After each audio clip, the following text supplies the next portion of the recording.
Olá, queridos, que a paz seja com todos. Mais uma vez eu quero ministrar uma palavra ao seu coração.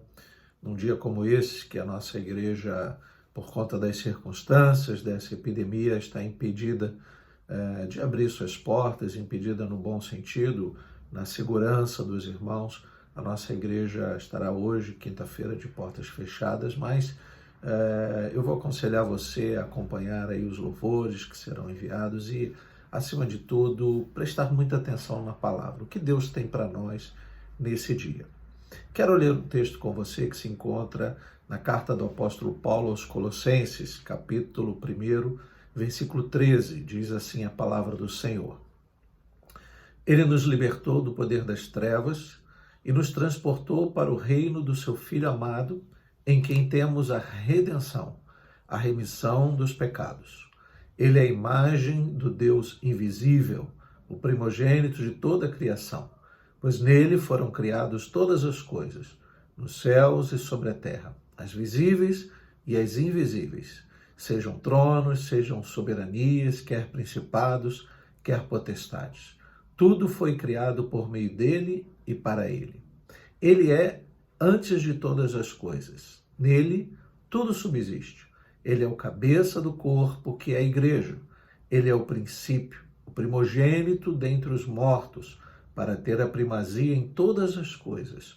Porque Deus achou por bem que nele residisse toda a plenitude, e que, havendo feito a paz pelo sangue da sua cruz, por meio dele reconciliasse consigo mesmo todas as coisas, quer sobre a terra, quer nos céus.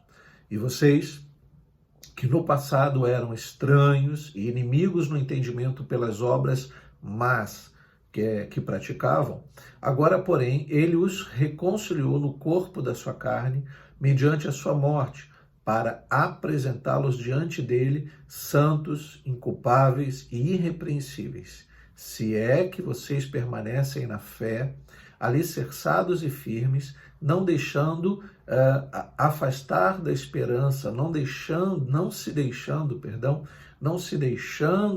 afastar da esperança do evangelho que vocês ouviram e que foi pregado a toda criatura debaixo do céu, e do qual eu, Paulo, me tornei ministro.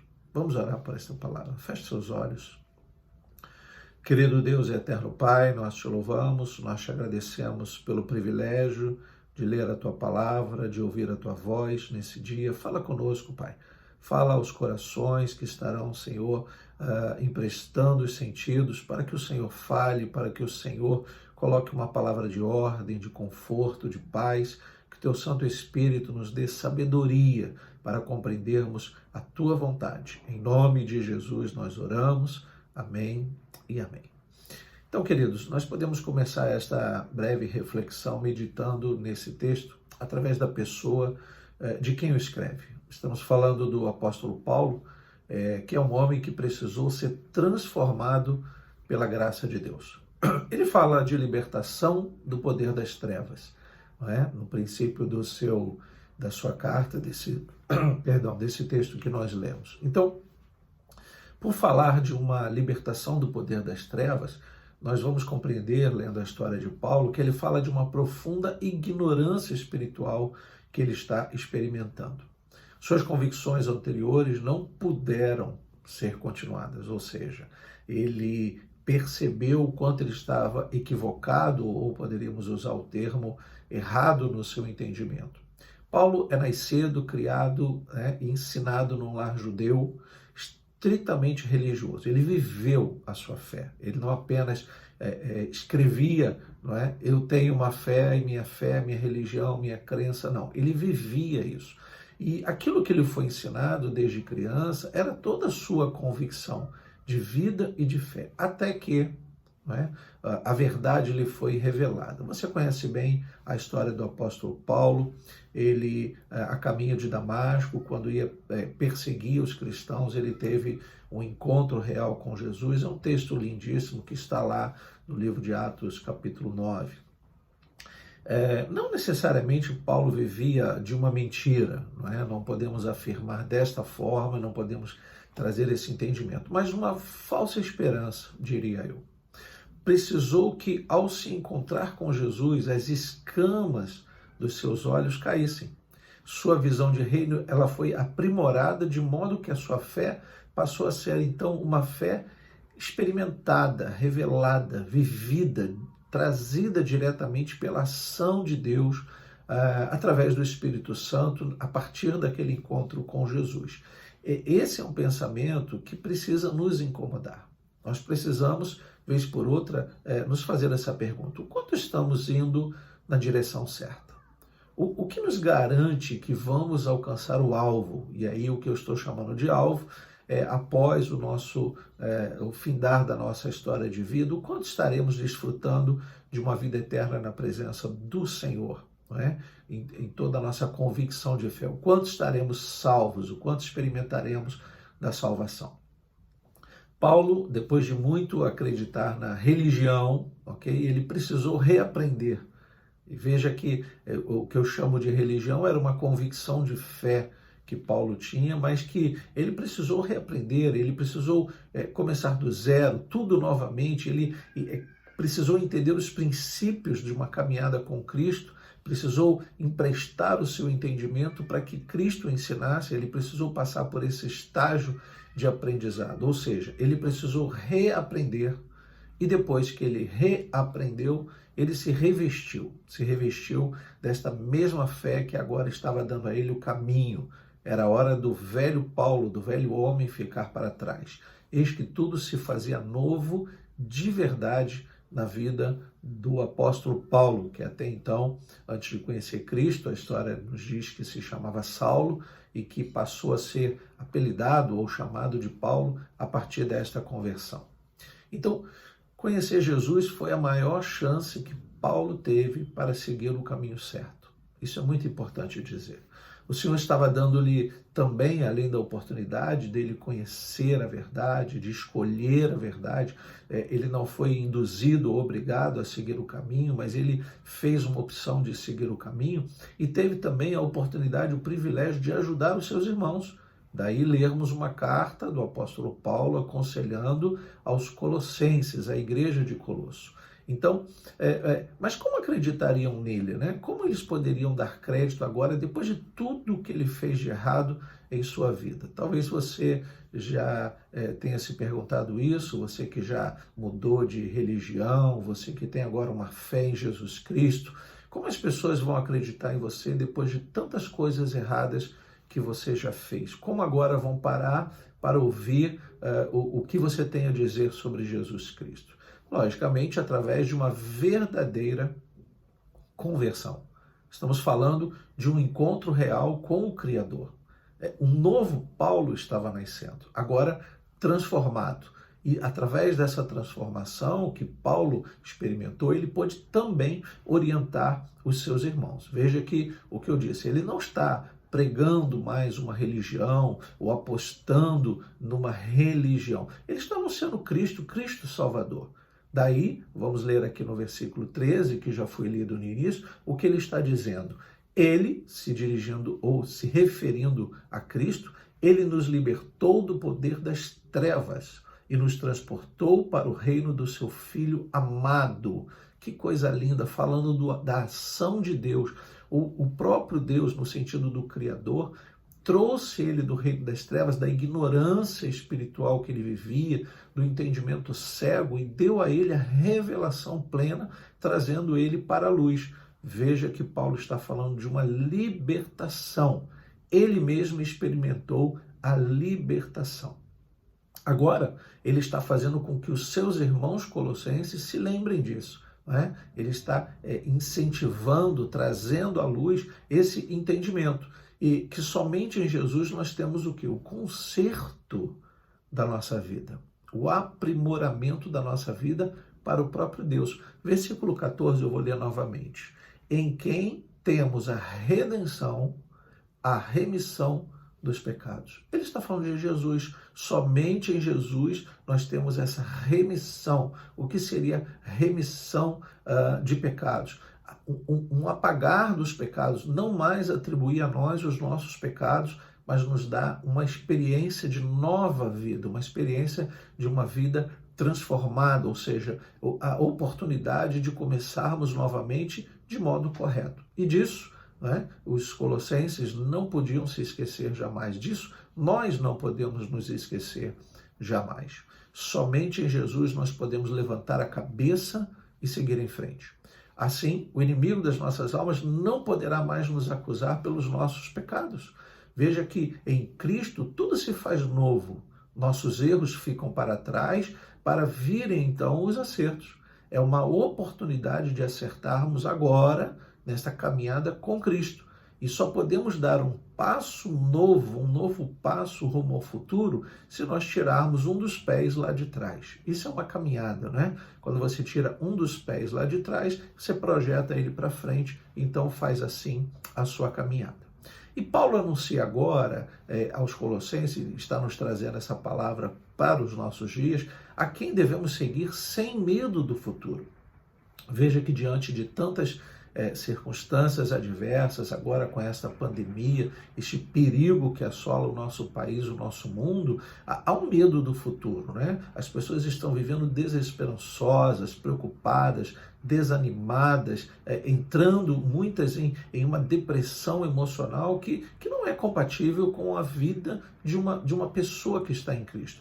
Olha o que ele diz no versículo 15 e versículo 16 da sua carta aos Colossenses, capítulo 1. Ele diz assim, sobre Jesus: ele é a imagem do Deus invisível, o primogênito de toda a criação, pois nele foram criadas todas as coisas nos céus e sobre a terra, as visíveis e as invisíveis, sejam tronos, sejam soberanias, quer principados, quer potestades. Tudo foi criado por meio dele e para ele.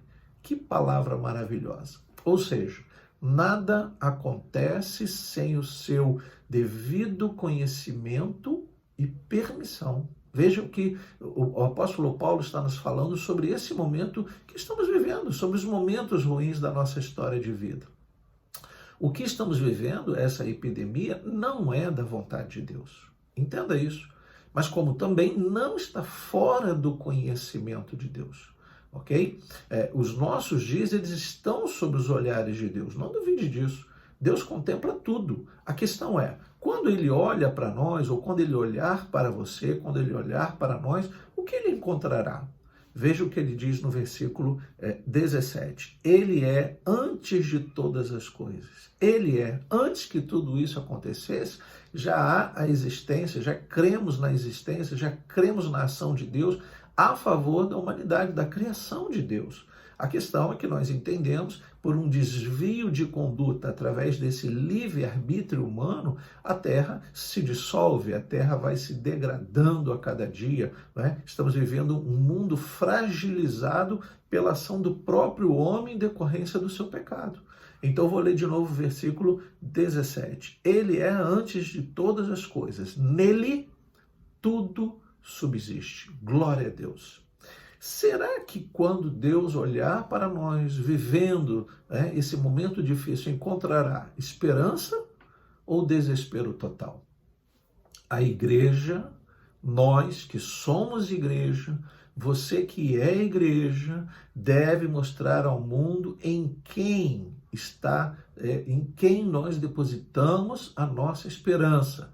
O apóstolo Pedro, na sua primeira carta, capítulo 3, a partir do versículo 14, na parte B do versículo 14, ele escreve assim: não tenham medo das ameaças, nem fiquem angustiados. Olha aí, pelo contrário, santifiquem a Cristo como Senhor no seu coração, estando sempre preparados para responder a todo aquele que pedir razão da esperança que vocês têm. Esse é o momento da igreja mostrar em quem ela confia, em quem foi depositado a nossa esperança de dias melhores. Se somos homens e mulheres transformados em Cristo, então basta confiarmos, basta renovarmos a nossa esperança nas promessas do Senhor. Não podemos esmorecer, não podemos desistir, não podemos desanimar. O mundo espera ver na igreja a esperança que vem de Cristo. Ora, devemos nos lembrar e lembrar aos demais irmãos em quem confiamos. Precisamos animar e não apenas avivar o coração uns dos outros, mas trazer à memória o que pode nos dar esperança. Em quem confiamos? Em Cristo. Nele prevaleceremos. Nele podemos passar as piores tribulações que não desfaleceremos. Isso não significa dizer que quem está em Cristo não tem luta. Pelo contrário, as lutas talvez aumentem, as lutas sejam gigantescas, mas nós temos um Deus em quem podemos confiar. Mas para que seja assim, devemos praticar o que nos foi ensinado. O mesmo apóstolo Paulo escreveu nos Romanos, capítulo 12, versículo 2. Ele diz: alegrem-se na esperança, sejam pacientes na tribulação e perseverem na oração. Veja que ele nos dá, Cristo nos dá a esperança que tanto precisamos. Ele nos dá a paciência necessária para resistir aos dias maus. Ele nos dá a certeza de que as nossas orações serão ouvidas. Ele nos dá todas essas coisas. Então não podemos esmorecer nesses tempos difíceis. Não podemos nos esquecer que em Cristo está a nossa esperança, a esperança que fará a igreja prevalecer. Somente aqueles, escute o que eu vou dizer para você, somente aqueles que são o corpo, ou seja, a igreja, podem ser conduzidos pelo cabeça. Como um corpo pode ser conduzido se não houver o cabeça, o cérebro? Na visão do apóstolo Paulo, a cabeça é Cristo, o cabeça é Cristo. Então a cabeça é que coordena todo o restante do corpo. O cérebro concentra ali as partes terminais nervosas que faz com que você se movimente, que faz com que você pense, raciocine, ande, tome decisões. Está no cérebro. O coração pode continuar batendo, mas se o cérebro parar de funcionar, você fica estático, imóvel. Então preste atenção que somente aqueles que são o corpo, olha a necessidade de sermos igreja, não é? Participarmos da igreja, mantermos a igreja, sermos corpo como igreja para que o cabeça que é Cristo seja o nosso guia. Paulo escreve aí mesmo, que no texto que lemos aos Colossenses, versículo 18, diz assim: ele é a cabeça do corpo, que é a igreja. Ele é o princípio, o primogênito dentre os mortos, para ter a primazia em todas as coisas, porque Deus achou por bem que nele, em Jesus, residisse toda a plenitude, e que, havendo feito a paz pelo sangue da sua cruz, por meio dele, por meio de Jesus, reconciliasse consigo mesmo todas as coisas, quer sobre a terra, quer nos céus. Então todas as coisas estão nele. Todas as coisas foram feitas por meio dele para ele. Todas as coisas que acontecem precisam ser conduzidas de modo, as nossas ações, as nossas reações, conduzidas de modo a glorificar o Senhor que fez todas as coisas. Ou seja, voltemos ao pensamento de que precisamos ser igreja, participar da igreja não como individualidade, mas como coletividade, corporação, olha só, um corporativismo positivamente falando, um envolvimento de cada um de nós como igreja no sentido de trazer a nossa esperança nesse momento difícil. Como podemos desejar que ele nos ajude se não estivermos ligados ao corpo?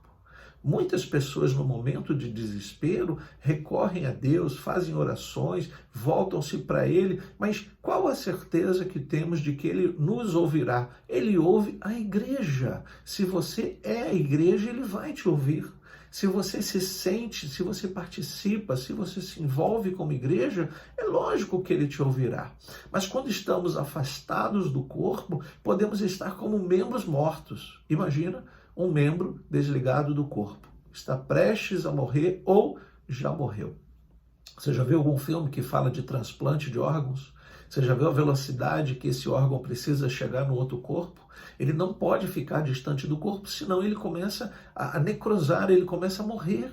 Então nós precisamos, como indivíduos que somos, estarmos ligados à igreja, para que em todos os momentos, não apenas nesse momento de pandemia, mas em todos os momentos, alcancemos a graça e a misericórdia do Senhor, respondendo às nossas orações. Veja que agora Paulo está falando de uma redenção. Na verdade, diz respeito à reconciliação, conversão a Ele mesmo, ao próprio Senhor. Conversão é aquela ideia de que vamos numa direção e entendemos que precisamos converter, ou seja, voltar para Deus. A humanidade se afasta de Deus a cada dia e precisa de uma conversão, precisa ir em direção a Cristo. Versículos 21 em diante diz assim o apóstolo Paulo no texto que lemos: e vocês, olha o que ele diz, que no passado eram estranhos e inimigos no entendimento pelas obras mais que praticavam. Por que estranhos e inimigos? Porque não pensávamos em Deus, não queríamos as coisas de Deus. Agora temos que pensar diferente. Agora temos que andar nesta direção. Não temos mais que atender às necessidades desse mundo praticando as obras mais, mas sim as boas obras que nos atraem ao Senhor e cooperam com a manutenção da nossa conversão, da nossa salvação. Então, vou continuar ali no versículo 22. Agora, porém, ele nos reconciliou no corpo da sua carne. Olha aí que importância da comunhão. Que importância de partirmos o pão, de tomarmos do cálice. Olha a importância desse momento de ceia da igreja. Olha o momento de valorizarmos os cultos da igreja. Olha o momento de enxergarmos que somos e precisamos ser igreja. Vou continuar lendo. Agora, versículo 22, porém, ele nos reconciliou no corpo da sua carne, mediante a sua morte, para apresentá-los diante dele, santos, santificação, inculpáveis, sem pecados que nos acusem, e irrepreensíveis, nada há de nos repreender, porque temos Cristo como cabeça, ele é o guia da nossa vida. Se é que vocês, olha aqui o apóstolo Paulo exortando, se é que vocês permanecem na fé. Permanecer na fé é vivenciar a fé que pregamos, que falamos, que anunciamos. Sou cristão, mas vive como Cristo? Eu sou crente. De qual igreja? Participa da igreja, faz parte da igreja, se sente igreja. Quando você sai do culto do templo, você continua sendo igreja? Pense nisso. Se é que vocês permanecem na fé, alicerçados e firmes, não se deixando afastar da esperança do Evangelho. Veja como a esperança em Cristo precisa estar em nós.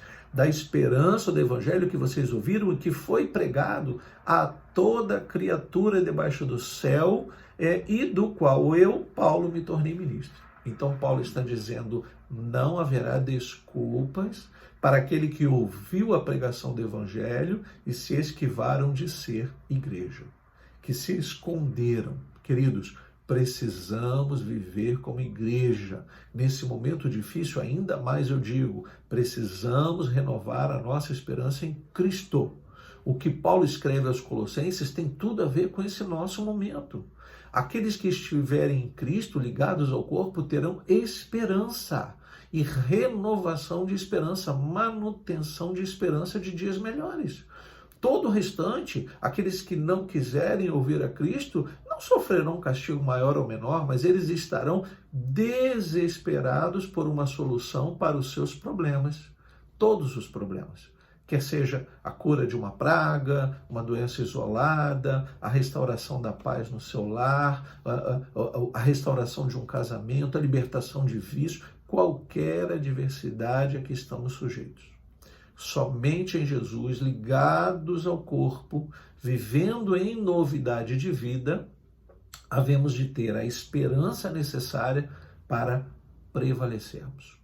O mesmo Paulo que orientou aos Colossenses nos orienta pelo Espírito, pois falamos de alguém que não era apenas um incentivador, um mero avivalista. Paulo não está aqui dizendo, tenha um pensamento positivo, no final vai dar tudo certo. Não. Paulo está dizendo que a nossa esperança está em Cristo. Nele podemos confiar, nele podemos depositar a nossa esperança. Falamos de alguém que experimentou, Paulo experimentou com a própria vida o suficiente para nos ensinar. que através da sua vida, conversão e entrega, não é? Pôde ter o suficiente para nos dar. O que Paulo está nos orientando hoje foi vivido por ele. Assim como aos demais irmãos, ele compartilha conosco essa palavra. Ele escreveu aos Romanos e nos trouxe aqui um entendimento ainda muito maior. Eu vou ler em Romanos capítulo 5, a partir do versículo 1. Justificados, pois, mediante a fé, olha aí, fé vivida, experimentada, temos o quê? Paz com Deus, por meio do nosso Senhor Jesus Cristo, pelo qual obtivemos também acesso. Através de quê? Pela fé a esta graça na qual estamos firmes. Veja como o crente precisa estar firmes. E nos gloriarmos na esperança da glória de Deus. E não somente isto, mas também nos gloriamos nas tribulações. Veja o que Paulo está dizendo. Um homem que viveu as tribulações dos seus dias, nudez, fome, naufrágio, tentativa de assassinato. Paulo experimentou de todo tipo de tribulação, queridos. Espinhos na carne, tudo que nós podemos imaginar nos nossos dias, nos dias de Paulo, não foi diferente. Doenças, pragas, por que não? Prisões, abandono, traições, tudo isso ele experimentou. Veja como ele diz algo importante sobre a tribulação. Mas também nos gloriamos nas tribulações, sabendo que a tribulação produz perseverança. A perseverança produz experiência e a experiência produz esperança. Ora, a esperança não nos deixa decepcionados, porque o amor de Deus é derramado em nosso coração pelo Espírito Santo que nos foi dado. Lembre-se que o Espírito Santo já foi derramado sobre esta terra, sobre toda a carne, sobre você. Encha-se do Espírito Santo e busque ser cheio do Espírito. Que possamos, nesse momento, nos manter confiantes e esperançosos naquele que morreu por nós e ao terceiro dia ressuscitou dentre os mortos. Ele venceu a morte. Assim como Jesus venceu, dando poder para Paulo vencer, ele nos diz pelo Espírito que também venceremos se nos mantivermos nele, ligados ao corpo, como igreja, porque dele, por ele, para ele são todas as coisas. Tenhamos esperança naquele que tudo pode fazer e que nos diz que se a nossa esperança estiver nele, prevaleceremos. Eu creio que você conhece bem o versículo que Paulo usa para trazer essa esperança aos Filipenses, capítulo 4, versículo 13. Tudo posso naquele que me fortalece. Que você seja fortalecido no Senhor. Oremos para que o Senhor renove a nossa esperança em Jesus, pois Cristo é a esperança para a igreja prevalecer. Vamos orar. Eu quero orar com você, vou pedir a você que feche seus olhos e ore comigo e ao final que você ouça uma linda canção e se inspire para continuar falando com Deus. Senhor Deus e Pai, nós te louvamos, nós te agradecemos pelo privilégio de lermos a Tua palavra, de buscarmos entendimento quanto a este momento difícil que cada um dos Teus filhos possa estar experimentando, Pai. Renova a nossa esperança através de Cristo, através da Tua palavra, que sejamos sim uma igreja convicta na nossa fé, uma igreja confiante em Cristo Jesus e nos dê a vitória, que possamos prevalecer em nome de Jesus. E que o Senhor vos abençoe rica e abundantemente.